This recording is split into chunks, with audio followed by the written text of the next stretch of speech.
ayat 11, di sini ada mahkamah agama. Dan sumber keraguan tentang kebangkitan dan penyaliban berasal dari dusta mahkamah agama yang menggunakan uang. Jadi orang-orang disogok untuk memelintir berita kematian Yesus. Berarti apa yang disampaikan Bro Juma berarti termakan hoaks yang dibangun oleh dusta. Allah pun menurut hemat saya dari penjelasan Jurma adalah korban hoaks yang dibuat oleh dusta mahkamah agama. Jika Isa adalah Yesus, tetapi jika Isa bukan Yesus, maka tidak ada urusan. Kalau ditanya siapa yang melarikan diri, murid melarikan diri. Baik Yohanes pun pergi meninggalkan, baik Petrus, walau kemudian mereka melihat dari jauh. Itu bisa dibaca di dalam kitab Injil Matius, Markus, Lukas, dan Yohanes. 3-4 kitab Injil menceritakan kebenaran Yesus. Dan ingat, Matius itu adalah murid Yesus langsung. Markus juga murid Yesus langsung dari golongan 70. Lukas juga murid Yesus langsung dari golongan 70. Yohanes murid Yesus langsung dari golongan 12. 4 kitab Injil ini ditulis di abad pertama. Ditulis di abad pertama. Harus diingat itu ya, ditulis di abad pertama. Sedangkan Qurannya Bro Juma yang menganggap Isa sama dengan Yesus, itu ditulis di abad ke-7. Perbedaan sejarah pertama dengan abad ke-7 itu sesuatu hal yang sangat tidak mungkin. Apalagi Alkitab sejalan dengan catatan sejarah, sedangkan Quran tidak sejalan dengan catatan apapun. Di situ Bro Juma. Terima kasih. Gimana ini Oke, pertanyaan saya. TikTok aja. Sudah, nggak ada lagi pertanyaan. Kita saling menanggapi aja. Ini masalah Ya penyelidikan. udah. Oke. Berapa menit, host? Bertanya itu terserah Gurunda. Nggak ada lagi pertanyaan. Biar mengerucut masalah ini. Ya, 3 menit aja itu enak Bunda Rama. 3. Nggak ada lagi pertanyaan. Ini masalah salib atau tidak salib. Berkaitan dengan Al-Quran yang membantah penyaliban itu dengan ajaran Kristen yang mengatakan ada penyaliban terhadap orang suci, ya. Jadi Al-Quran mengatakan, sudah mulai? Iya, silakan Gurunda. 3 menit kan? 3 menit. Oh 3. Ya Iya, Allah. biar poinnya sampai. Baik. Mohon maaf.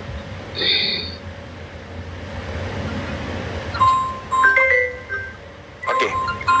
Jadi gini, penyaliban di dalam Quran itu terjadi, tapi yang disalibkan itu adalah pengganti. Yang disalibkan bukan Nabi Isa alaihissalam. Ada yang diselamatkan, ada yang tidak diselamatkan. Nah, berdasarkan tujuan daripada diselamatkannya Nabi Isa alaihissalam kelak untuk diperuntukkan menjadi saksi. Wa isqalallahu ya Isa bin Maryam a anta qulta linnas takhizuni, apakah engkau mengajarkan kemudian kepada orang Kristen untuk menuhankan dirimu? Apa kata Nabi Isa? Tidak sama sekali. Makanya di dalam kitab saudara Yohanes 12:42 apa yang dikatakan? Barang siapa yang menolak aku, dia sudah ada hakimnya, yaitu firman yang aku katakan kepada mereka, firman itulah yang akan kelak menjadi hakimnya di akhir zaman. Jadi siap-siap aja Anda akan dihakimi oleh Yesus. Anda akan diusir. Itulah gunanya dia diselamatkan, untuk datang menjadi saksi bahwa di tengah-tengah penolakan mereka ada di antara kelompok orang yang menuhankan dirinya, padahal tujuannya datang adalah mengajak Bani Israel kembali kepada hukum Taurat. Nah, kemudian kenapa ini terjadi? Karena pada kalangan orang-orang tertentu, di kalangan orang-orang Yahudi, Allah mengatakan wa ma ya'tihim mir rasulin illa kanu bihi yastahzi'un. Tiap kali ada utusan rasul kepada mereka, mereka selalu memperolok-olok rasul tersebut. Semua. Nabi Musa diolok-olok, Daud, Salomo diolok-olok, Yesus tidak lepas diperolok-olok. Inilah kemudian Allah mengangkat ke langit untuk datang kemudian, karena ada tersangkanya itu Kristen, makanya dia harus datang karena dipersiapkan untuk menjadi hakim bagi tersangka. Kalian tersangkanya. Nah, sekarang kalau Anda tidak mampu menunjukkan siapa dia yang lari mau loloskan diri menggunakan kain lenan, nih saya ajarin Erben, tak ajarin. Yesus di dalam Yohanes 13:4 melepaskan jubah lalu kemudian menggunakan kain lenan. Oke? Pada saat Yesus ditangkap, di kitab saudara Yohanes 18, ditangkap dia di sana. Di situ jelas sekali ada seorang penjahat juga namanya Yesus. Yesus Barabas, Yesus putra Bapa. Yang kalian sembah adalah Yesus putra Bapa, bukan Yesus putra anak, putra ibu, bukan. Sementara yang kami imani adalah Yesus putra ibu, yang kalian tuhankan Yesus putra Bapa. Yesus Barabas adalah penjahat nasionalis yang juga dilepaskan bersamaan dengan Yesus anak ibu. Sekarang permasalahannya adalah ketika kemudian ada orang berlari dengan menggunakan kain lenan, siapa orang yang lari menggunakan kain lenan tadi? Siapa? Lolos dia dari penangkapan. Markus 14 nomor 50, semua murid Yesus meninggalkan Yesus. Yang tinggal cuma satu, yaitu konco sang pengkhianat, yaitu Yudas. Sementara murid semua berlari, ada yang ditangkap kemudian, lalu ada juga yang menggunakan kain lenan. Di situ masih ada 2 orang. Siapa yang menggunakan kain lenan ini dan siapa yang ditangkap ini? Silakan. Saya minta data.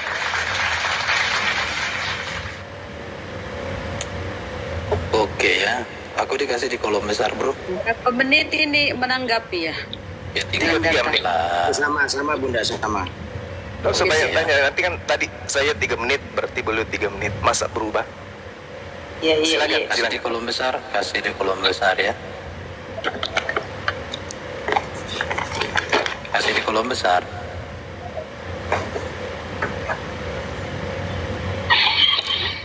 Jul, Kasih di kolom besar dong, Hus. Jul. Hus. Ada yang bisa memberikan kolom besar nggak selain Dinda Julius? Ini hostnya gimana sih? Siapa yang jadi moderator ya? Karena Bener saya banget. butuh kasih data supaya Bisa sama itu dikasih yang moderator berbeda. host, nanti saya bantu. Izin Iya, host, Pak Lopo kasih- bisa di kasih moderator biar hostnya saya bantu. kemana sih ini hostnya? Kuluk-kuluk juga hostnya nih. Dinda Julius. Kata Halo. tadi Iya. Coba ditelepon dulu, ditelepon dia supaya dikasih di kolom besar karena kalau saya tunjukkan data kan data berbicara, mulut saya berbicara, jadi 2 kali berbicara, orang cerdas langsung ngerti. udah sementara tinggal baca dulu Bang ya. Bentar. Udah aku telepon. Jul, bentar. Pak Lopo Bang Jul, bisa dikasih moderator Oke, saya biar ditelepon dulu cepat dong. nanti. Beliau jauh dari perangkat Bang Palopo. Aduh, ini boleh gitu kalau diskusi. Telepon bentar. Iya, supaya Ko Julius. enak diskusinya. Sebentar lewat telepon.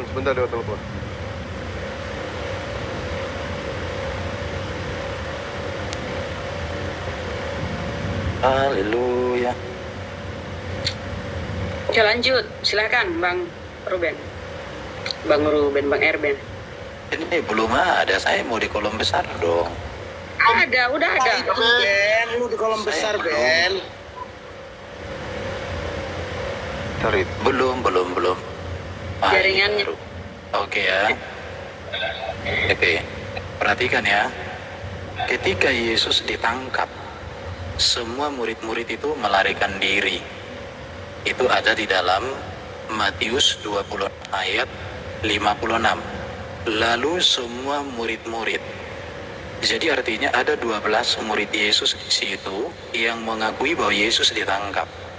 Kalau cuma berbicara kain lenan, di dalam Matius 27:59, dan Yusuf pun mengambil mayat itu dan mengapaninya dengan kain lenan yang putih bersih. Jadi Yesus pun dikasih kain lenan ketika sudah mati, mayat. Jadi yang harus kalian pertimbangkan adalah data Alkitab di abad pertama sepakat mengatakan Yesus mati karena dengan kematian Yesus menebus manusia dari kutuk dosa. Dengan kebangkitan terus mengalahkan maut. Dengan kemuliaan Yesus terangkat ke surga. Tetapi sayang 700 tahun kemudian entah sejarah dari mana yang mendukung kenyataan itu dikatakan bahwa yang diserupakan itu pun tidak tahu siapa. Di situ ya, bahkan Allah Subhanahu wa taala sekalipun tidak tahu siapa yang diserupakan. Padahal di dalam surat Hud 1 dikatakan Quran itu detail dan teliti ya. Di dalam surat Hud. Jadi di dalam surat Hud ini katakan Quran itu detail dan teliti, itu saya tidak tahu juga. Kenapa Bro Juma mengatakan Quran jadi tidak detail? Padahal seharusnya surat 1 ayat 1 itu Bro Juma harus bisa menjelaskan ini. Ini dikatakan harusnya Quran bisa mengkonfirmasi siapa yang disalibkan, urgensitasnya itu tidak disalibkan apa, begitu ya. Kenapa harus digantikan dengan orang lain? Apa kesalahan orang lain itu? Tega sekali Allah Subhanahu wa Ta'ala itu menggantikan Isa dengan sosok lain yang tidak tahu, tapi tidak ada juga nilainya, tidak maknanya. Apakah Allah itu bekerja tanpa makna, bekerja tanpa nilai, bekerja tanpa tujuan? Sementara di dalam kitab Injil ada yang namanya dusta mahkamah agama. Inilah sumber dari morat-maritnya berita. Lihat ini. Uang membayar orang-orang untuk memberitakan kebenaran tentang Yesus itu secara salah. Waduh, betapa berbahayanya kalau sampai Allah tidak bisa menjelaskan, padahal dia klaim kitabnya jelas. Ini surat 1 ini Bro Juma. Dikatakan di sini alif lam ra. Inilah kitab yang ayat-ayatnya disusun dengan rapi. Kemudian dijelaskan terperinci loh. Di mana terperincinya Quran kok tidak bisa menjelaskan siapa yang disalib dan siapa, apa urgensitasnya penyaliban itu tidak terjadi. Ini yang harus dipahami oleh teman-teman. Jangan seperti Bro Juma hanya memakai kata kain lenan. 12 murid di situ itu semua lari. Oke. Saya tanggapi. Baik. Jadi berbicara mengenai Al-Qur'anul Karim tentang surah Hud, itu tidak sedang menjelaskan rincinya satu keadaan, rincinya suatu proses kejadian, tidak. Ini berbicara mengenai hukum-hukum. Al-Quran itu terperinci berkaitan dengan hukum, tidak berkaitan dengan penyaliban. Al-Quran sudah merincikan dengan sangat jelas bahwa mereka berselisih paham tentang orang yang mereka kira dibunuh, padahal sebenarnya mereka tidak membunuhnya. Rincinya adalah mereka selisih paham. Kisah para Rasul 29 nomor 15, 25 nomor 19. Paulus berselisih paham dengan orang-orang Yahudi. Paulus mengatakan masih hidup. Orang Yahudi mengatakan sudah mati. Paulus mengatakan masih hidup. Berselisih paham. Oke? Berselisih paham. Kemudian ketika saudara mengatakan siapa yang kemudian diserupakan dengan Isa? Pertanyaan saya, siapa yang menggunakan kain lenan? Ketika Anda mengatakan orang yang diturunkan Yusuf Arimatea itu menggunakan diberi kain lenan, berarti itu bukan Yesus. Karena Yesus menggunakan kain lenan sebelum perjamuan terakhir. Kisah Yohanes 13 nomor 4, Yesus melepaskan jubah lalu menggunakan kain lenan. Kalau dia mati dalam keadaan menggunakan kain lenan, berarti dia tidak perlu diberi lagi mayatnya kain lenan, karena dia sudah menggunakan kain lenan. Sedangkan di dalam kitab saudara Markus 14 nomor 50, 51, 52, ada seorang pemuda menggunakan kain lenan yang lari meloloskan diri. Siapa dia? Ayo, ada datamu. Saudara punya data, tunjukkan bahwa si fulan menggunakan kain lenan pada saat sebelum penyaliban. Siapa? Anda tidak akan pernah bisa menjawab itu. Oke? Kemudian ketika saudara mengatakan di situ ada 12 murid yang lari, siapa bilang 12 murid yang lari? Siapa bilang? Untuk apa Yudas lari? Untuk apa? Sedangkan yang menjadi pengkhianat saat itu adalah Yudas. Yudas menjadi konco Romawi. Ngapain dia lari? Hah?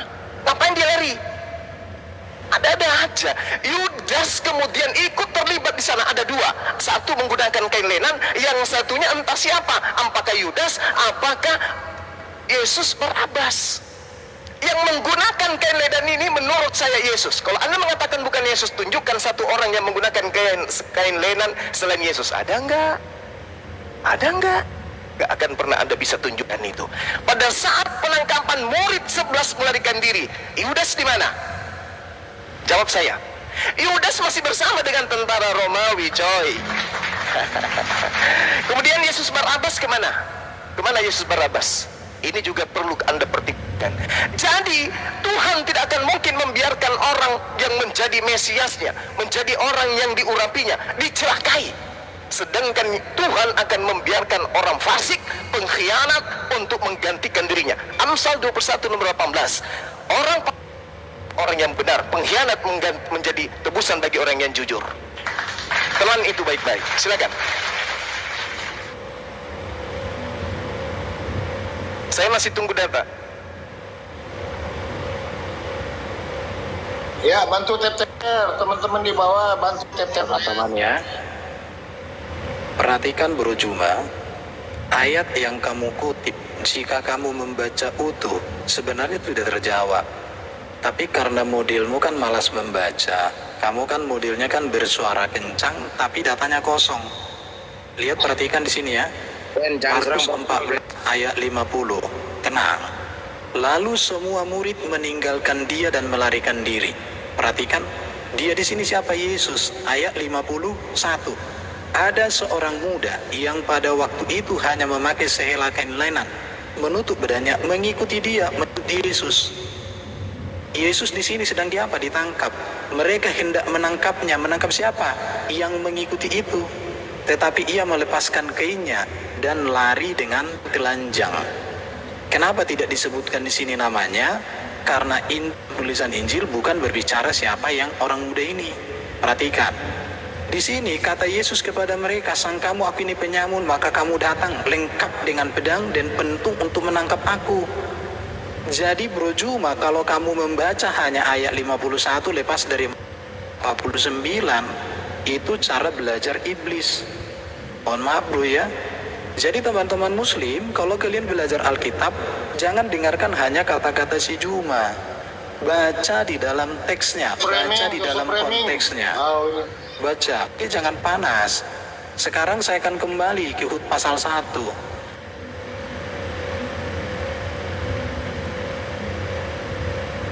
Ben, malah ke-mute Ben. Bunda, stop dulu. Timernya stop dulu. Itu di mute tuh. Stop dulu Bunda. Stop.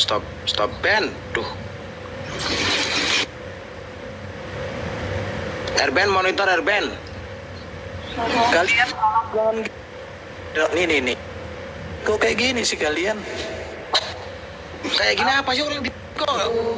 Gimana sih kalian ini? Ini orang malah. Ini, silakan Juma. Saya hanya menyambar kata-katamu tentang Hud 1. Coba sebutkan dulu tentang hukum perkawinan di dalam Quran.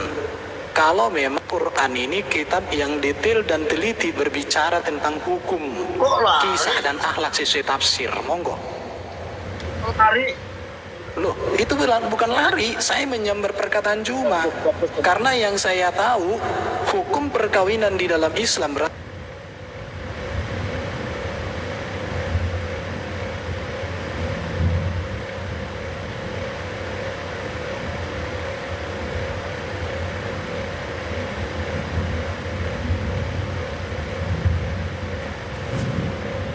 dikatakan ayat Quran ini semua rapi, disusun detail dan teliti. Saya tanya, siapa yang disalibkan?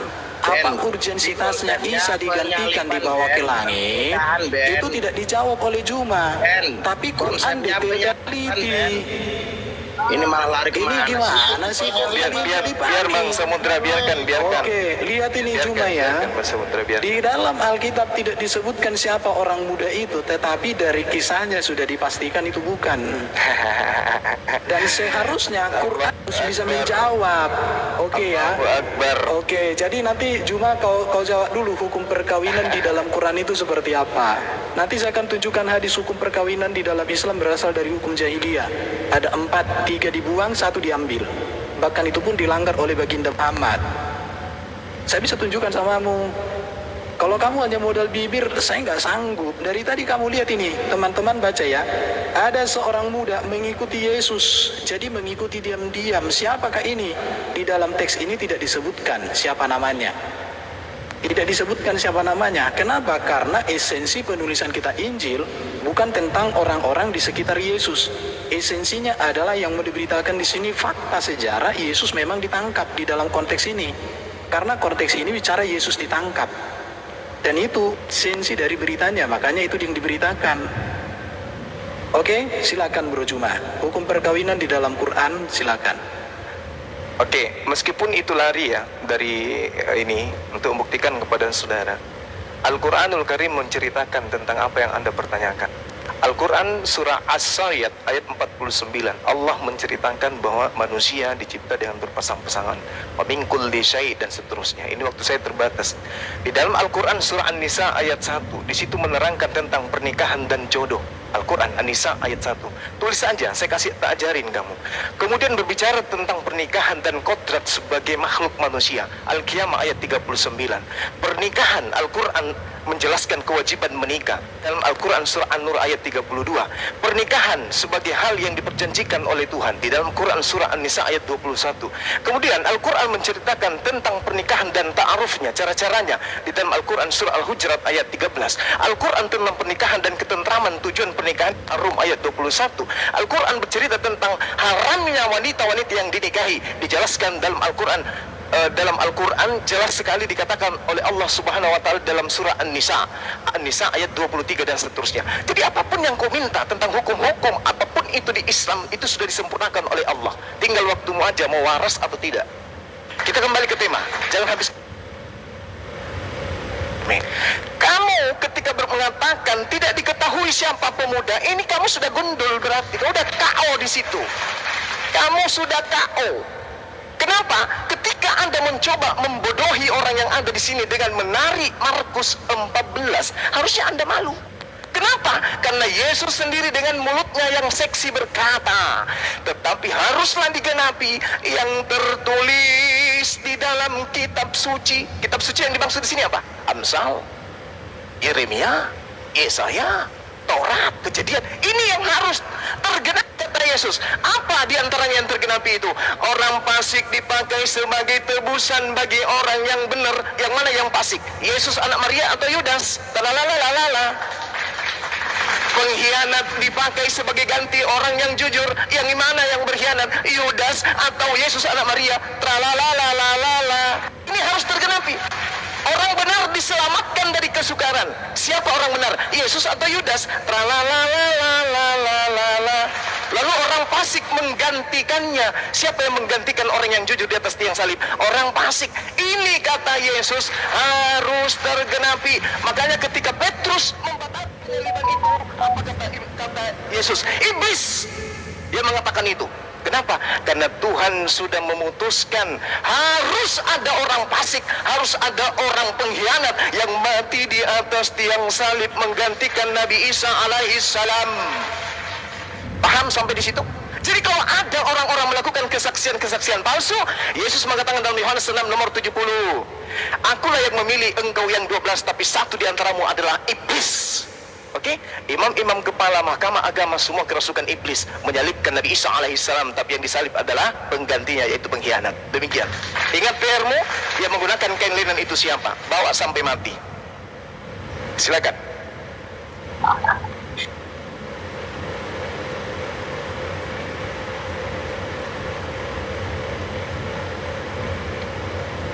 Di mute. Buka mute-nya. Oke, lanjut. Kalian jangan gitu lah. Ini udah laku kan diam. Kita dari kan tadi benerin lu, Ben. Jangan framing lihat dong. ya. Jangan gitu. Oke, lanjut. Lihat. Di dalam satu Lanjut. tafsiran dikatakan ada seorang muda, perhatikan ya. Tradisi gereja mengatakan ini adalah Yohanes Markus, si penyusun Injil. Dia adalah seorang pendamping misionaris awal, yaitu pamannya Barnabas. Ada namanya ya. Ini dia. Dari mana? Silakan.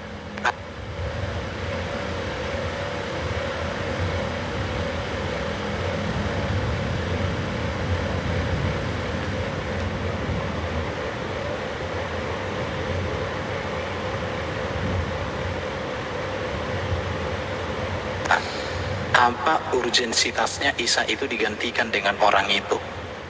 Mengapa Isa diangkat ke langit dan ditipu oleh Allah dengan orang lain? Dan itu pun dikonfirmasi 700 tahun kemudian cuma. Brojum, tugasku sudah selesai. Ada tafsir, itu Yohanes Markus. Oke? Dan di dalam Markus 14 itu justru menegaskan bahwa Yesus itu memang benar-benar disalib. Karena lewat penyalibanlah Yesus menebus manusia dari kutuk dosa. Oke. Dan melalui kematianlah Yesus berhadapan dengan maut.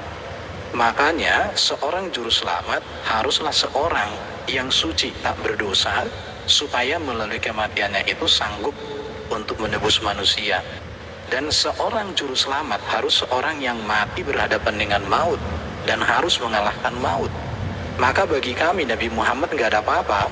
Kenapa? Karena dia tidak pernah bangkit. Bahkan sampai hari ini pun orang muslim mendoakan dia.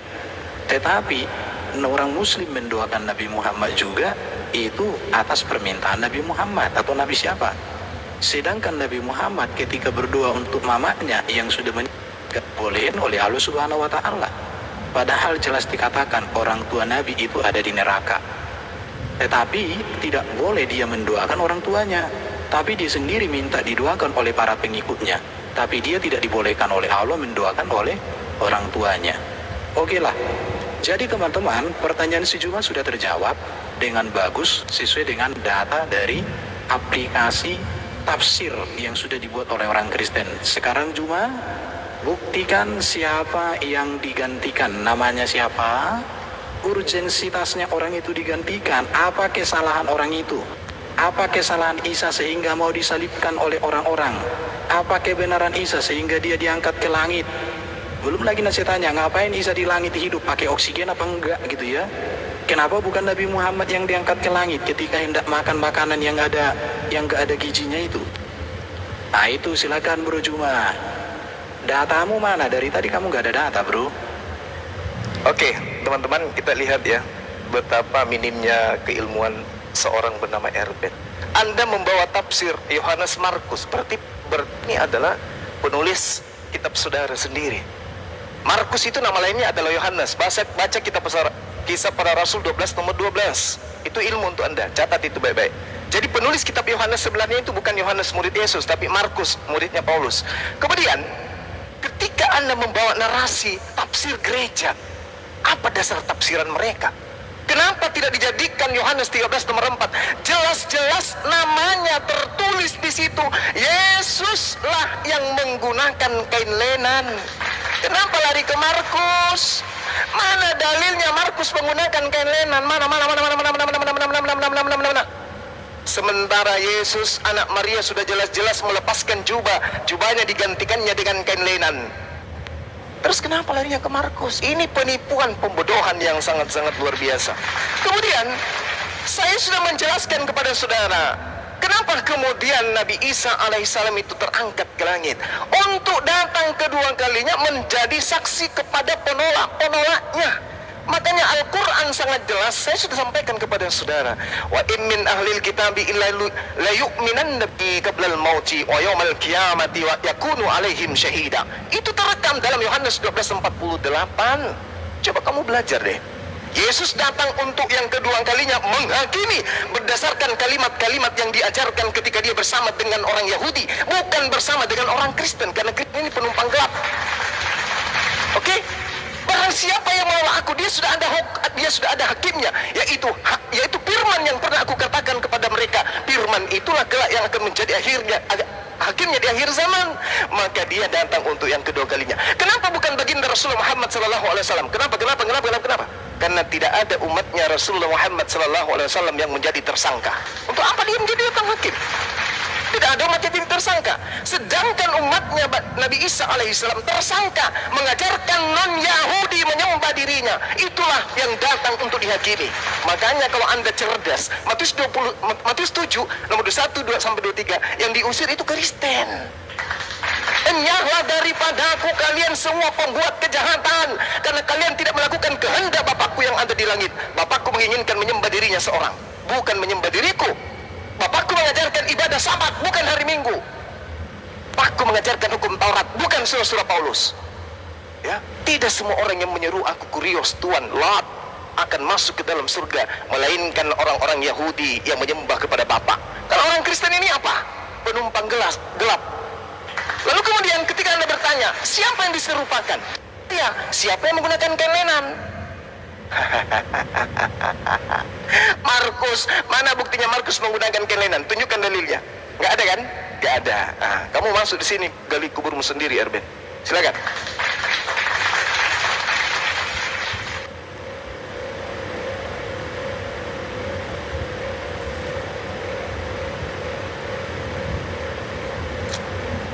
Ke-mute lagi. Kasih aku di kolom besar. Lanjut. Mana ini hostnya? Kasih di kolom besar dong. Udah, Ben. Pak Erben, ya ampun. Oh iya, tapi kok aku belum kelihatan nih. Handphonemu murah, jadi lambat. Oh iya, nggak apa-apa. Yang penting buatan kafir. Kamu delay, jangan mau delay. Udah, lanjut. Oke, perhatikan ini ya. Tradisi gereja mengatakan itu adalah Yohanes Markus si penyusun Injil ini. Oke. Baru tradisi juga mengatakan bahwa di rumahnya lah perjamuan terakhir diadakan. Jadi sudah terjawab ya. Ini tradisi, sejarah gereja itu ada. Dalil. Ini datanya. Dalil. Saya minta Ini dalil. sejarah gereja, makanya Gereja. kamu dari tadi kan ini sejarah gereja, tradisi. Gereja Oke. itu di Romawi, nggak ada di Oke, sebentar. Kamu jangan panik, ya, jangan panik. Tertawa dia. Allahu Akbar. Sekarang saya akan bantah kamu. Kalau kamu mengatakan Yohanes pasal 13 ayat 4, disinilah namanya tidak sinkronnya kamu berpikir. Yohanes 13 itu konteks yang berbeda. Yesus membasuh kaki murid-murid memakai kain lenan. Ini satu peristiwa. Tetapi di dalam Injil Yohanes yang sama, di sini jelas dikatakan bahwa Yesus itu disalibkan, Yesus ditangkap. Ini jelas ditangkap, dan jaraknya Injil 13 dengan 18 ini jaraknya cukup jauh, Bro. Jadi artinya kamu itu tidak punya historitas dalam berpikir secara kronologis. Artinya apa? Kamu itu sepenggal, seuprit, bahasa Medan, seuprit doang cara berpikirmu. Itu, coba lihat ini dong, data ini Yohanes ya. Tetapi sampai sekarang Hud pasal 1 dikatakan Quranmu itu kita detail yang teliti. Siapa yang disalibkan, kamu juga nggak ngomong di situ. Saya jadi bertanya, jika Quran itu kitab yang datang dari Allah tapi tidak memberikan penjelasan yang jelas, justru menjadi ambigu, maka saya katakan itu mana kebenaran Quran itu? Kok bisa seperti itu? Di situ, apakah Allah juga nggak bisa memberikan sesuatu itu menjadi jelas? Masa harus perlu pertanyaan di situ ya? Kalau Alkitab jelas mengatakan Yesus disalib, itu abad pertama, dan tidak ada kepentingan Muslim di situ di dalam penyaliban Yesus, karena sejatinya Islam itu baru ada di zaman Muhammad, dan tidak ada urusan dengan Islam, karena Islam sendiri belum ada. Jadi kenapa justru menurut saya Allah itu dalam tanda petik kok usil banget ya membicarakan mengangkat Isa sama dengan Yesus gitu ya. Kecuali kalau Isa bukan Yesus ya. Tapi kalau kalian menganggap Isa sama dengan Yesus, kalian harus mengerti itu. Apakah sejarah dengan kitabnya orang Kristen, dengan segala-galanya, dengan manuskripnya itu, tetapi justru di dalam Quran itu hanya omongan, tapi tak bisa divalidasi. Belum lagi nanti saya tanya, Isa itu disuruh Quran. Belum lagi nanti saya tanya, Isa itu siapa murid-muridnya. Belum lagi saya tanya, Isa itu ajarannya apa, mujizatnya, detail spesifiknya apa. Kalian juga nggak akan bisa jelaskan. Jadi sekarang ini tugasmu cuma Hud 1 itu dulu kau bahas. Silakan kau bahas dulu detail dan pilih Isa itu gimana. Oke, jadi kalau Oke. Anda mengatakan usil, yang usil itu Kristen. Karena Taurat itu hanya untuk Bani Israel. Yesus datang hanya untuk Bani Israel. Kristen ini siapa? Yang usil itu kalian. Kenapa ada kitabnya Yahudi nempel di kitab kalian? Kenapa? Yang usil itu kalian. Cerita tentang Nabi Isa itu adalah cerita utusan Tuhan kepada Bani Israel, mengajak Bani Israel yang tersesat untuk kembali kepada hukum Tuhan. Itu tujuan Nabi Isa. Bukan tujuannya untuk Kristoeng. Kristoeng itu di Antioquia, di Roma Yunani. Nggak ada hubungannya dengan itu. Kristenlah yang makar terhadap ajaran para nabi yang datang kepada Bani Israel. Contoh, penyaliban menurut hukum Torah, penyaliban itu hanya berlaku pada orang-orang yang dikutuk oleh Elohim. Kemudian diramu oleh Romawi paganisme bahwa yang disalib itu adalah orang suci, yang disalib itu adalah penebus dosa, padahal itu adalah orang terkutuk. Oke? Orang terkutuk. Baca Ulangan 21 nomor 23. Jangan kau biarkan jasadnya, karena jasadnya pun haram menyentuh tanah. Saking najisnya orang yang disalib itu. Tapi orang najis, orang terkutuk ini dijual ke Roma menjadi Tuhan. Oleh siapa? Oleh penyusup, orang yang ambil ajaran agama orang. Dengarkan sama saya. Amsal 6 nomor 16. Ini firman Tuhan menurut tradisi Yahudi. Ini adalah hikmat kepada mereka melalui nabi yang datang kepada mereka. 6 perkara yang dibenci Tuhan, bahkan 7 kekejian yang ada di dalam hatinya. Salah satunya adalah membunuh Yesus. Salah satunya adalah membunuh Isa Al-Masih. Itu dalil. Oke? Menumpahkan darah orang yang tidak bersalah. Pilatus mengatakan Yesus tidak bersalah. Herodes mengatakan tidak bersalah. Berarti haram hukumnya menurut hukum Yahudi membunuh orang yang tidak bersalah. Karena itu adalah kekejian bagi Tuhan. Amsal 6 nomor 16. Saatnya kau berubah.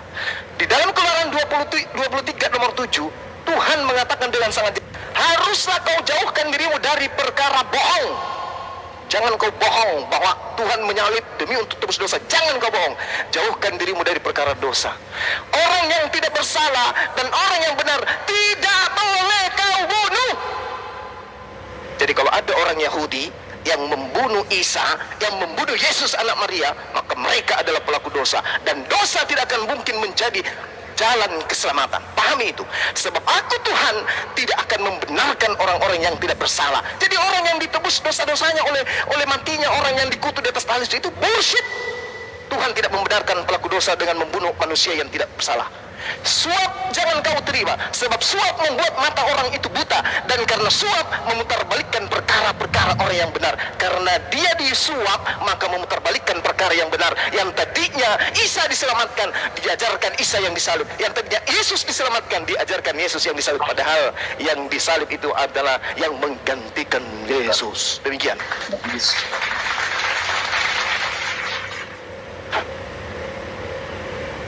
Ingat PR-mu? Berapa putaran lagi ini Bang Juma? 3 kali. Kalau dia tidak sampai bisa menunjukkan percuma. Baik. 3 kali lagi ya, Iya. Bang. Baik.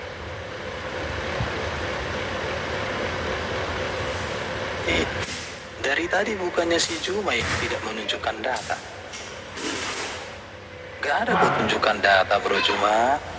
Jadi kau minta orang menunjukkan data, perhatikan. Kenapa orang Kristen memakai kitab? Anda tunjukkan aja Markus menggunakan kain lenan. Loh, sekarang kalau berbicara kain lenan ini, di dalam kitab Injil ada beberapa yang berbicara tentang kain lenan. Jadi historisme itu, dengarkan ya, Yohanes, Yang saya tanya Markus, Anda kan tafsirkan loh, nggak kebijakan bisa Markus. kayak gitu cara belajar kita. Dari mana dasar pijakan yang mentafsirkan itu Markus, sementara Markus Oke, tidak menggunakan kain lenan? Dari mana? Tenang dulu, tenang. Kan sudah saya tunjukkan samamu tadi sejarah gereja. Sejarah gereja itu sudah ada sebelum Muhammad. Sejarah gereja. Iya. Jadi kalau sejarah gereja kamu sangkal artinya Ini yang kita cerita. harusnya gini. Saudara Erwin, Yesus yang kita cerita bukan sejarah gereja. Loh. Penyaliban. Yesus tidak bisa terjadi dikenal. dengan Dengar Bani dulu. Israel. Dengar dulu. Ini waktunya dengarin ya. Alkitab tidak bisa dipahami lepas dari sejarah. Nggak seperti Quranmu. Kitabmu itu kalau dihadapkan sejarah hancur. Kalau orang Kristen, kitabnya bukan sejarah menjadi satu kekuatan yang tidak bisa diruntuhkan siapapun. Sejarahnya Kalau Markus kitabmu, menggunakan dengarin, kain lenan mana? kitabmu dihadapkan dengan sejarah hancur. Sejarahnya Markus menggunakan kain lenan, tunjukkan. Ini saya sudah tunjukkan tadi datanya. Sekarang saya mau Di mana jelaskan. sejarahnya Markus menggunakan Oke. kain lenan? Kenapa orang Kristen menggunakan kitab perjanjian lama? Perhatikan ya. Kenapa orang Kristen? Ini, jika engkau bawa juga jubahku dan juga kitab-kitabku, terutama perkamen itu. Kitab-kitab apa di sini yang dibawa Paulus? Kitab-kitab perjanjian lama, perkamen. Dan itu ada di dalam tafsirnya. Ini ditafsirkan. Ini jelas. Perhatikan ini ya. Ini jubah. Ini kitab-kitabku terutama itu berbicara tentang PL. PL, kitab-kitab. Jadi orang Kristen sejak zaman Paulus sudah menggunakan perjanjian lama. Tetapi yang sayangnya orang Kristen tidak pernah mengubah perjanjian lama. Tapi orang Muslim di dalam Qur'annya mengubah semua kisah yang ada di dalam perjanjian lama dengan klaim ini dari Allah.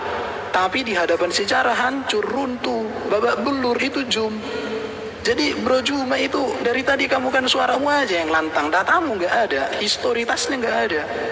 Kenapa ketika kisah perjanjian lama ada di dalam kitabmu justru dirubah semua, dan ketika divalidasi dengan fakta historis sejarah hancur data kitabmu? Itu menjadi pergumulanmu hari ini Jum.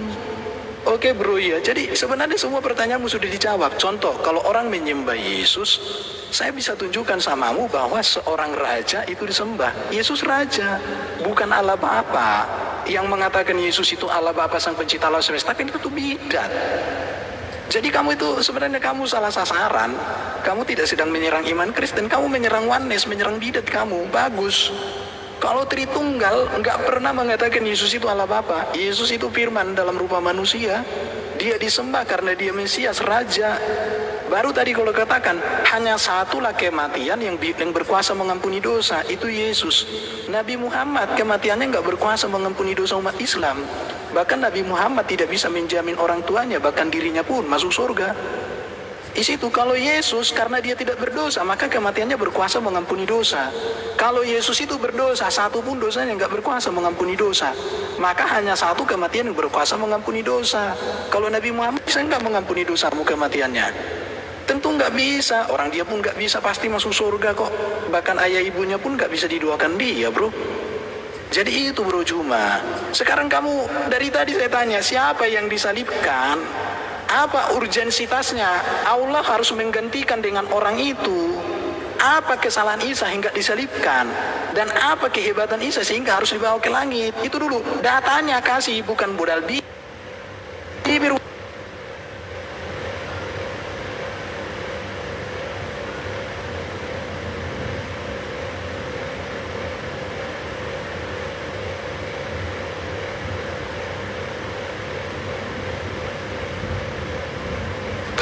Kitab-kitab tafsiran tentang Paulus. Paulus ini siapa menurut Yesus? Paulus ini adalah orang Farisi. Yang Yesus katakan dalam Matius 23, celakalah engkau wahai orang Farisi, engkau menyeberangi lautan, menjelajahi daratan, ya, mentobatkan orang masuk ke agamamu menjadi orang neraka dan 2 kali lebih jahat daripada engkau sendiri. Dan ternyata 1 Korintus 11 nomor 1, jadilah teladanku sebab aku juga ini adalah Kristus. Jadi Kristen itu adalah pengikut Paulus Kristus. Itu yang perlu Anda pahami. Makanya ajaran Yahudi dan ajaran Kristen itu laksana langit dan bumi. Kalau Anda membawa Islam, Al-Quranul Karim, itu adalah pewahyuan. Tidak didasarkan atas pencarian seperti Lukas, Markus, dan seterusnya. Tidak. Tidak dilakukan. Al-Quran itu tidak melakukan penelitian. Datangnya dari Allah. Kalau Anda mengatakan itu salah, karena yang Anda gunakan mengukurnya adalah kitab Anda yang salah. Data salah Anda pakai untuk mengukur Al-Quran. Jangan salah. Oke? Siapa yang berfirman kepada Lukas? Siapa yang berfirman kepada Markus? Siapa? Yesus? Nggak ada. Tuhan? Nggak ada. Karangan semua. 14 kitabnya Paulus semua karangan. Markus juga karangan. Lukas juga karangan. Penulis Yohanes juga karangan. Penulis Matius juga karangan semua. Tidak ada yang berasal dari lisannya Yesus langsung. Nggak ada. Oke? Pahami itu. Nah sekarang di dalam kitabnya orang Yahudi jelas sekali, jangan kau membunuh orang yang tidak bersalah. Berarti Yesus tidak boleh dibunuh. Karena itulah dia diselamatkan. Oke? Amsal 21 nomor 18. Kurang apa lagi data yang saya sajikan kepada saudara? Harus tergenapi apa yang tertulis. Yang tertulis itu orang fasik dipakai sebagai tebusan bagi orang yang benar. Siapa orang fasiknya? Siapa orang benarnya? Harus ditakar di situ. Antara Yesus dan Yudas, siapa orang fasik? Antara Yesus dan Barnabas, siapa yang orang fasik? Pengkhianat sebagai ganti tebusan bagi orang yang jujur. Siapa orang yang jujur? Siapa pengkhianat? Yudas pengkhianat. Yang jujur siapa? Itulah yang diselamatkan. Ini data, Erben. Ini data, bro. Ini data. Jangan kau cari di Al-Quran. Al-Quran surah Hud mengatakan terperinci. Yang terperinci itu hukum. Saya sudah buktikan samamu tentang nikah terperinci. Kalau saya tanya kepadamu, Bibelmu syarat-syarat nikah mana? Usia dini usia standar nikah di kitabmu mana? Syarat sah nikahnya apa? Gak ada. Inilah Al-Quran datang luruskan, mengajarkan semua hukum, bukan menceritakan apa yang pernah terjadi. Al-Quran tidak menceritakan sedetail itu karena tidak ada hubungannya dengan hukum-hukum yang dibutuhkan oleh manusia. Misalnya Al-Quran mengatakan digantikan oleh Yudas, terus apa fungsinya?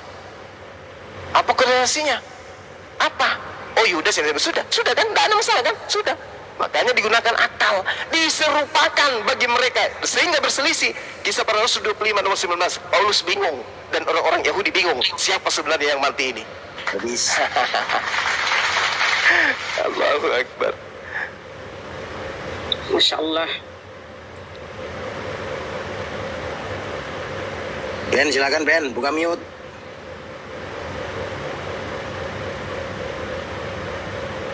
Satu kali lagi ya Bang Juma ya. Iya, Ben, lanjut.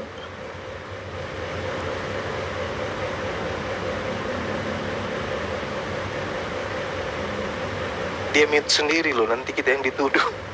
Ben, mute. Nanti Tidak ada mute loh, kalian yang mute itu loh. Iya, jangan gitu, lihat ini. Allah. Jadilah pengikutku sama seperti aku juga menjadi pengikut Kristus. Original text Jelas ya. Original text yang tunjukkan. Originalnya. Iya. Dari tadi datamu nggak ada ini. Nih, Tunjukkan original Ini ya. text-nya. ini nih. Apa Ya. tuh? Apa? Peniruku jadilah seperti aku peniru Kristus. Mana ada peniru? Apa bahasa Loh, Indonesia peniru? lihat ini ada di sini kata peniru. Ini Nggak ada. peniru. Original text-nya apa? Peniru. Loh, lihat dong bentuk katanya apa di situ. Original text-nya Noun peniru. maskulin singular genetik. Genetik itu kata milik. Nipu-nipu, jangan Loh, nipu-nipu. ini kamu nggak ngerti teks Yunani. Ini Ini genetik. Noun maskulin singular genetik. Genetik itu tahu apa? Saya tanya sama Juma kamu itu mohon maaf Juma. Saya tanya sama Kamu ngerti nggak genetik kata milik? Bahasa Yunaninya itu meniru itu apa? Loh, saya kan sudah tunjukkan Ben.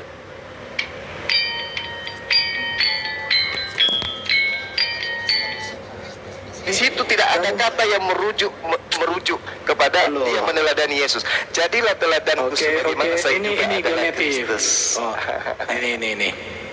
Jadi kamu kayaknya karena kamu nggak ngerti lihat. Loh, kok Coba saya- baca apa ini? Ada kelihatan di sini. Kristus. Kristus. Artinya Mana Kristus ini? itu jelas tuh. Mana Jadilah Kristus ini? teladanku. Jadilah teladanku. Ini Jadilah apa ini? teladan. Sebagaimana saya juga adalah. Ini apa ini? Iya, coba terjemahannya apa? Kristus ini genetif. Terus, Kamu nggak ngerti apa tuh? apa-apa. Apa tuh? Kristus Genetif, sebagaimana- genetif itu artinya sebagaimana- peniru Kristus. Sebagaimana saya juga adalah Kristus. Aduh, kamu itu Allah. sebagaimana juga aku adalah Kristus. Kamu nggak ngerti Jelas bahasa Yunani, sekali. bro. Itu bentuk genetif ya. Tidak Tunjukkan. ada cerita original. Oke, text yang jadi mengatakan peniru saya itu adalah saya penambahan. berterima kasih sama Itu Bro penambahan. Juma. Itu penambahan. Loh, kok dipotong ya? Aduh, Jadi gini, lanjut. saya berterima kasih sama Bro Juma. Rupanya di dalam Quran tidak disebutkan siapa yang disalibkan. Apa urgensitasnya digantikan dengan orang lain tidak bisa dijawab di dalam Quran. Tapi dia justru mengutip dari Alkitab. Artinya apa? Quran dan Juma tidak bisa ngapa-ngapain tanpa mengotak-atik Alkitab. Artinya betapa rapuhnya Juma, betapa rapuhnya Quran jika si Juma tidak mengutip Alkitab. Sementara saya tidak mengutip Alkitab Al-Quran. Saya hanya mempertanya Al-Quran. Tidak ada satu ayat pun di dalam Quran yang saya kutip untuk menegaskan iman Kristen. Kenapa? Karena iman Kristen itu berdiri teguh dengan kitab suci dan sejarahnya. Tetapi Quran tidak bisa berdiri sendiri dengan hadisnya. Bayangkan itu. Padahal kitab Quran itu dari Allah langsung, bayangkan ya. Dari Allah langsung yang ditafsirkan oleh para nabi, para ulama dan lain sebagainya, dibantu hadis, dibantu sirah dan semuanya. Rupanya tidak bisa menjawab. Jadi ini sudah membuktikan teman-teman. Jadi gini ya, tergantung kalian berpikirlah. Dari tadi Jumat tidak pernah bisa menjawab pertanyaan saya berdasarkan Quran. Dia bisa memframing ayat-ayat Alkitab dengan pemahaman secara salah. Artinya apa di sini? Quran itu begitu rapuh, Juma itu begitu rapuh tanpa dia mengutip-ngutip Alkitab. Makanya inilah yang menyebabkan Juma ini pernah buka room untuk belajar Al-Quran. Tidak pernah si Juma buka room untuk belajar hadis. Coba kalian lihat bibirnya si Juma ini, tiap hari dia selalu membuka. Mohon maaf, jangan personal. Loh, Jangan di-mute, jangan di-mute. Biarin aja. Jangan termute. Dibalas. Jangan termute. Bentar kalian kayak gini. lanjut. Ya lanjut Bang, lanjut. Silakan Saudara Erben, lanjutkan. Teman-teman jangan di-mute. Yang suka mute diturunkan aja deh, Julius. Kan? Ada main mute. Nggak ada yang nge-mute sini. Nggak ada yang nge-mute gurunda. Oke. Berarti dia mute sendiri, nanti dia bikin framing berarti. Ini saya pegang HP sama rokok, serius. Lanjut. Loh.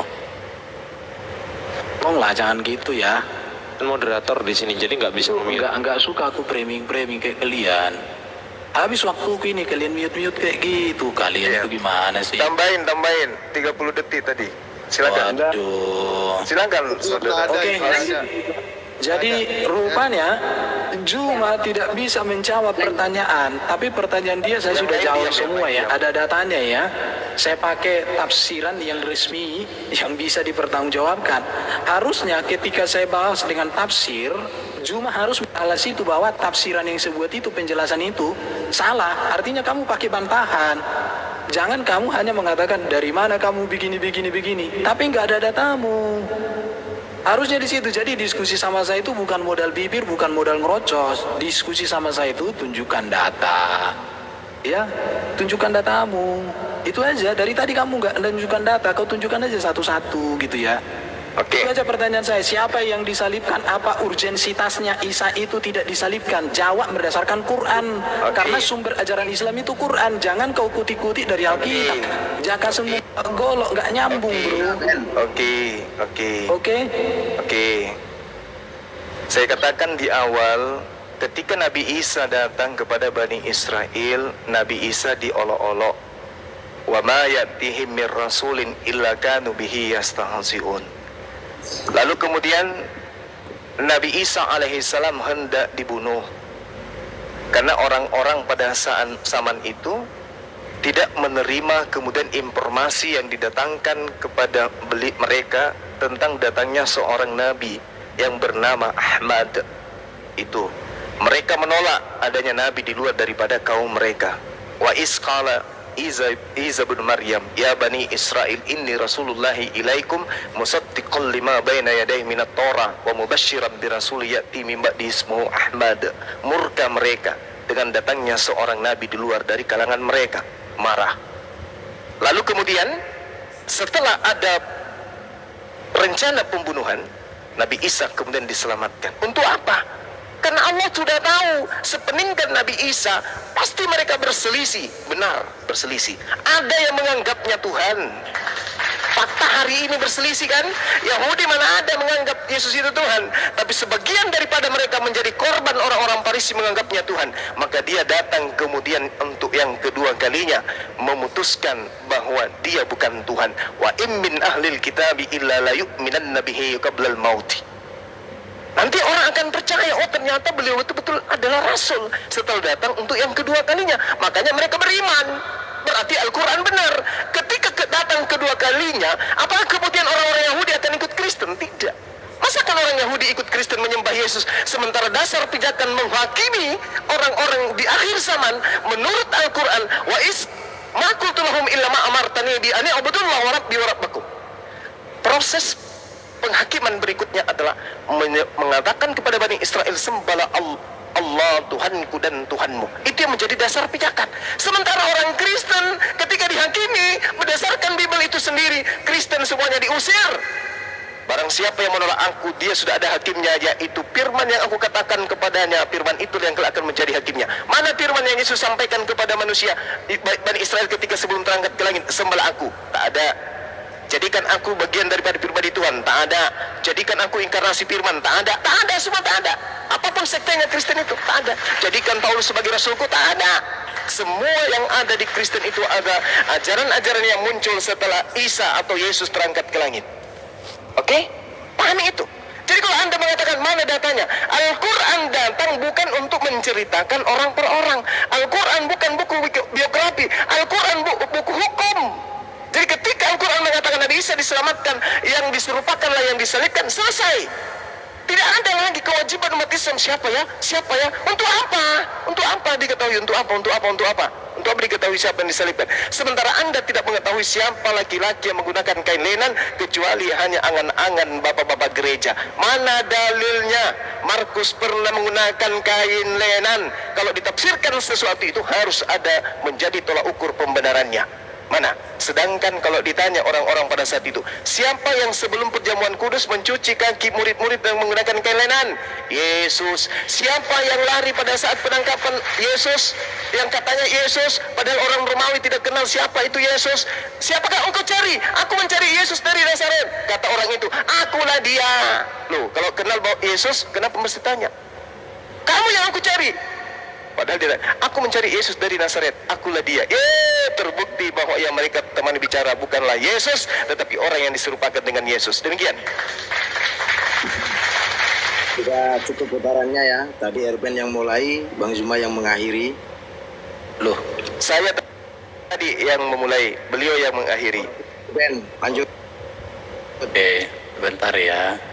Jadi masalah kain lenan sudah terjawab, saya sudah tunjukkan datanya. Tapi cuma dari tadi, satu pun terserah mau tafsir, mau apapun yang kau tunjukkan kan tidak ada bro. Semua kan kau hanya ngomong doang. Artinya apa? Bahkan data-data yang kau tunjukkan pun kata Kristowo, kamu nggak memahami bahwa itu adalah bentuk genetik.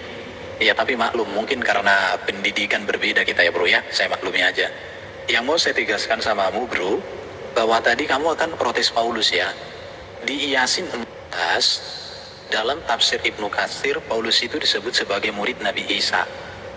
Bahkan di dalam Al-Buruj dikatakan orang-orang yang percaya Yesus sebagai juru selamat atau percaya kepada Yesus itu disebut sebagai orang beriman yang beribadah pada hari Minggu. Siapa yang beribadah pada hari Minggu? Itu disebut di dalam Al-Buruj sebagai orang beriman. Jadi kalau si Juma dan dari tadi kan menyerang Wanes sebenarnya. Karena Wanes menganggap Tuhan sama dengan Allah. Kalau orang Tritunggal, Tuhan itu gelar kepenguasaan untuk Yesus teman-teman ya. Karena kata Tuhan dalam Tesunani kan Kyrios ya. Dalam bahasa, ibaratnya bahasa Indonesia itu Tuhan, bisa Melayu, bahasa Indonesia Tuhan itu pun penguasa, bahasa Jawa Gusti. Jadi Yesuslah penguasa di bumi di surga. Dan kalau disamakan dengan Isa sebenarnya memiliki kemiripan ya dalam hal itu.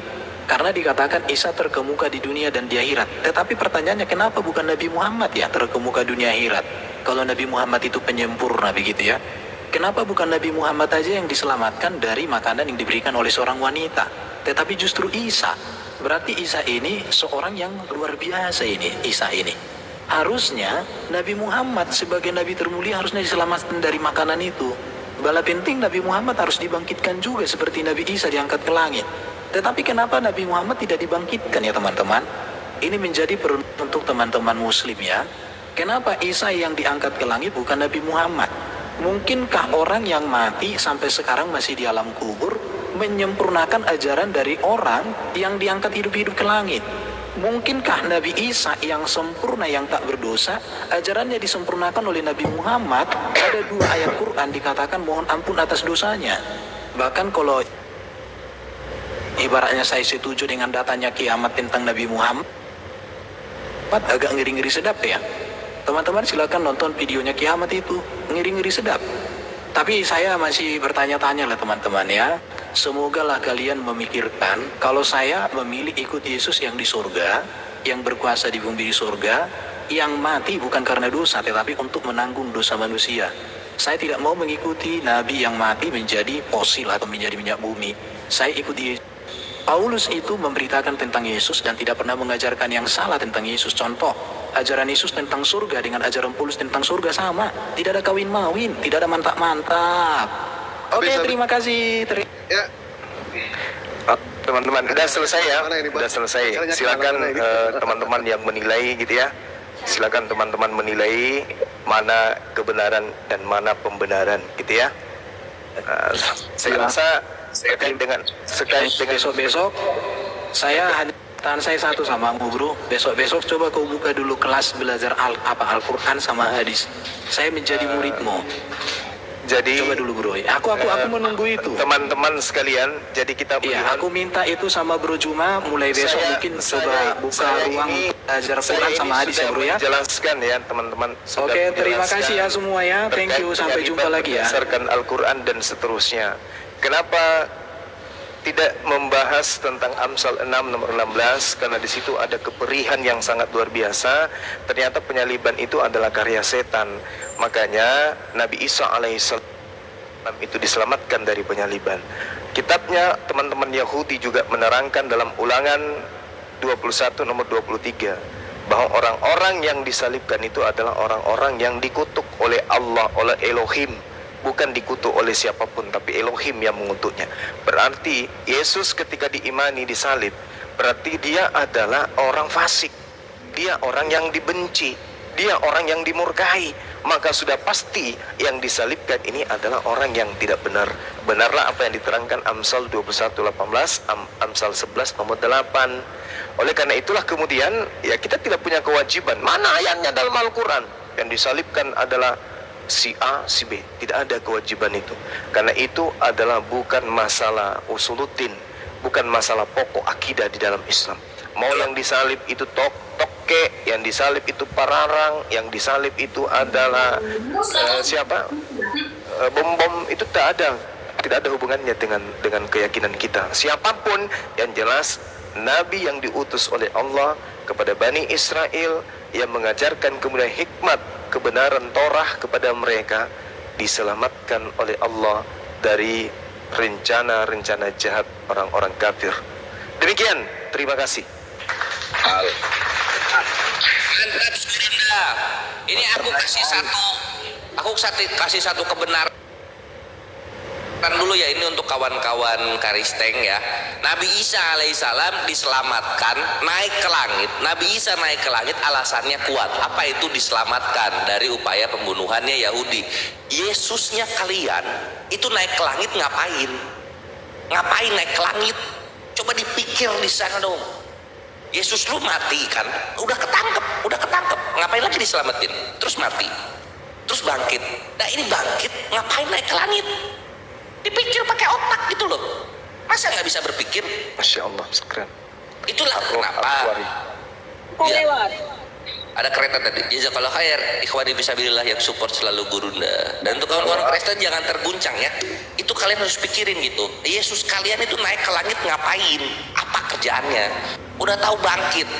Dia bangkit harusnya diem dia di bumi gitu loh.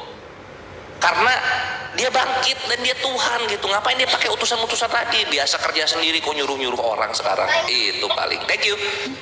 Bang Beres. Pertanyaan dari Erben yang pakai Ken Lenan dijawab dengan tradisi, tidak dijawab dengan data. Itu yang paling penting.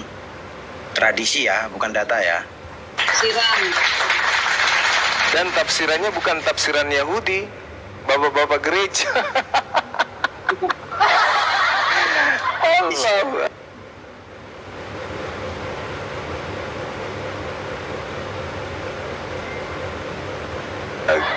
Dan tidak berlandas Gurunda, nggak ada data sih itu Pak. Kapan Markus yang menggunakan Lenan? Tidak ada dijelaskan. Asal aja Karisteng. Banyak karangan Paulus. Ini El-Nim noise sekali. Saudara kita, Silakan. Akhi Billy, mungkin ada sesuatu yang ingin disampaikan, Akhi? Saya nyimak tadi tentang Kailen.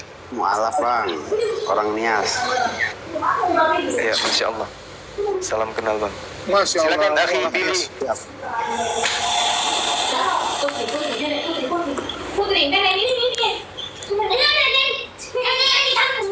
Lim, mute. Bang. Astagfirullahaladzim. Lanjut Bang Billy. Bang Billy. Pak Dewa aja mau nambahin, Bang. Iya, silakan. Sini juga mau menjelang asar, silakan. Baik. Tadi ya Abang sudah menjelaskan bahwa Tuhan alam semesta itu tidak rela yang namanya salah satu kekasihnya itu akan dicelakai oleh siapapun juga. Itu tidak rela. Kita lihat berdasarkan dari kita flashback ke belakang. Yang pertama, Allah tidak akan rela yang namanya Nabi Nuh terkena yang namanya banjir bandang, makanya Allah selamatkan. Betul?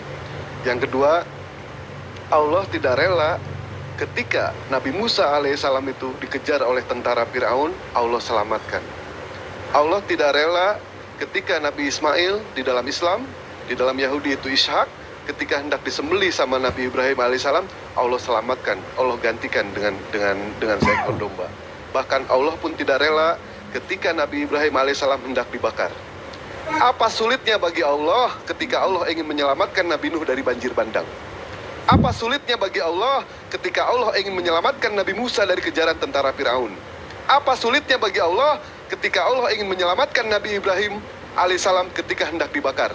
Dan apa sulitnya bagi Allah ketika Allah ingin menyelamatkan salah satu kekasih tercintanya, yaitu Nabi Isa alaihissalam ketika hendak disalib? Kecil itu bagi Allah, kecil. Sedangkan Yesus ketika terjadi yang namanya penyaliban, Yesus berdoa kepada Allah. Yesus minta diselamatkan. Sesuai di dalam Yohanes 12 nomor 27, sekarang jiwaku terharu, dan apakah yang akan aku katakan? Bapa, selamatkanlah aku dari saat ini. Yesus minta diselamatkan. Apa mungkin yang namanya seorang bapak, Yesus punya bapak, apa bapaknya berkuasa, bapaknya tidak menyelamatkan Yesus? Itu hal yang tidak mungkin. Maka dari itulah Yesus diselamatkan oleh Allah Subhanahu wa taala. Betul? Seperti itu? Padahal kalau misalkan benar kita lihat, sekali.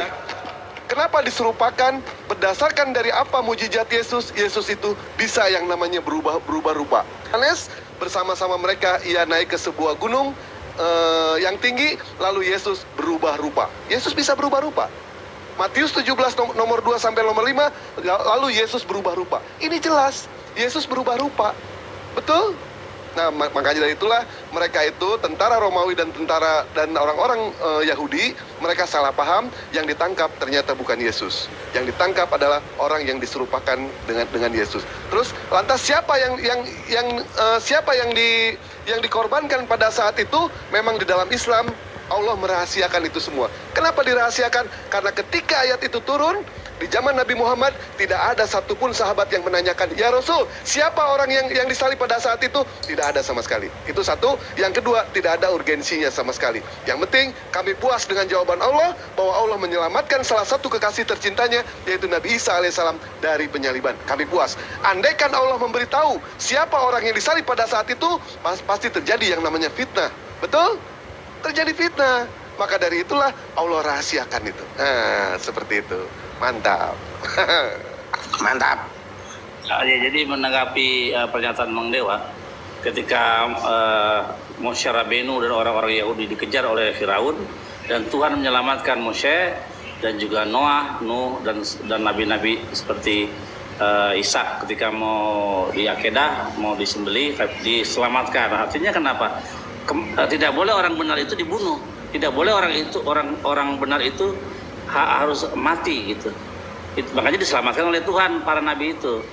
Karena orang benar tidak boleh dibunuh atau terbunuh, nggak boleh. Makanya ketika di dalam pengejaran Firaun atau ketika sedang ujian, dan memang untungnya saja tidak terjadi pemotongan manusia, karena kalau terjadi sampai salah satu itu disembelih, maka kelarlah semua bahwa kematian seseorang menebus dosa itu ada di dalam kitab Torah. Nyatanya yang dipersembahkan apa? Adalah kambing, ya, kambing muda. Persis seperti dalam kitab Imamat bahwa semua persembahan itu harus dari ternak, bukan manusia. Betul. Saya tambah